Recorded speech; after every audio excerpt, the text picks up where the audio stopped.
लड़की ने कभी सपने में भी नहीं सोचा था कि बस बिस्तर के सिरहाने लगे स्विच को छूने से ही वो अचानक समय में यात्रा कर जाएगी और सीधे प्राचीन काल के सम्राट के बिस्तर पर जा पहुंचेगी। लेकिन उस समय सम्राट को तेज बुखार और सर्दी थी और वो बुरी तरह से पीड़ा में था। राजवैद्य हर तरह की दवा आजमा चुके थे, लेकिन कोई फायदा नहीं हो रहा था। तभी लड़की ने अपनी जेब से एक सर्दी जुकाम की गोली निकाली और सम्राट को दे दी। वो गोली असर कर गई और सम्राट की जान बच गई। इस मदद के बदले सम्राट ने उसे महल की एक गुप्त औषधि इनाम में दी। पर किसे पता था कि वो औषधि दरअसल 3000 साल पुरानी शुलिन केक थी, एक दुर्लभ औषधीय मिठाई। और उसी के कारण लड़की की किस्मत हमेशा के लिए बदल गई। अब लड़की को पैसों की कोई चिंता नहीं रही। असल में वो लड़की एक मेडिकल कॉलेज की होशियार छात्रा थी। हाल ही में उसने अपनी नौकरी और प्रेमी दोनों को खो दिया था और पैसे बचाने के लिए मजबूरी में एक प्रेत बंगले हॉन्टेड हाउस में रहने लगी थी।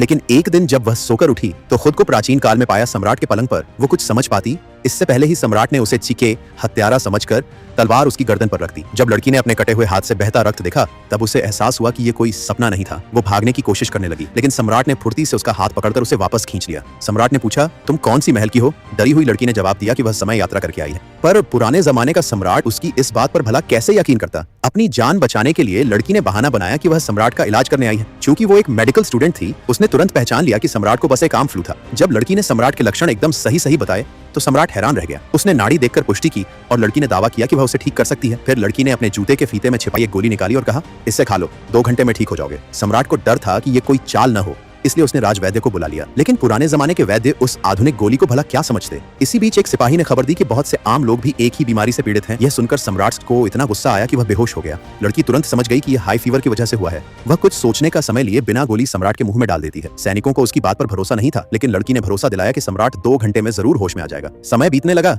एक अगरबत्ती पूरी जल चुकी थी। 2 घंटे हो गए लेकिन सम्राट नहीं जागा। राजवैद्य गुस्से में आकर कहने लगे, तेरी दवा ने कोई असर नहीं किया। लड़की ने कहा, देखिए, समय अभी पूरा नहीं हुआ, यह अगरबत्ती अभी पूरी नहीं जली है। पर किसी को उसकी बात पर विश्वास नहीं था। इस लड़की को पकड़ लो, आदेश दिए गए। लड़की घबरा गई, रोने लगी। मम्मी हो छोटे राजकुमार, अगर तू नहीं जागा तो मैं सच में तपाक जाऊंगी। तभी अचानक सम्राट को होश आ जाता है और सब चुप हो जाते हैं। सम्राट अपनी जान बचाने वाली लड़की को कोई भी इनाम देने को तैयार हो जाता है। लड़की सोचती है कि कहीं वो ज्यादा मांग बैठी तो सम्राट नाराज हो जाएगा, इसलिए वह चालाकी से कहती है, मुझे इस युग की एक प्रसिद्ध औषधि चाहिए, शुलिन केक। यह वही औषधि थी जो 3000 साल पहले के महान युग से थी और जिसके कारण उसकी किस्मत बदलने वाली थी। नेक्स्ट पार्ट के लिए सब्सक्राइब करें और कमेंट करें पार्ट 2।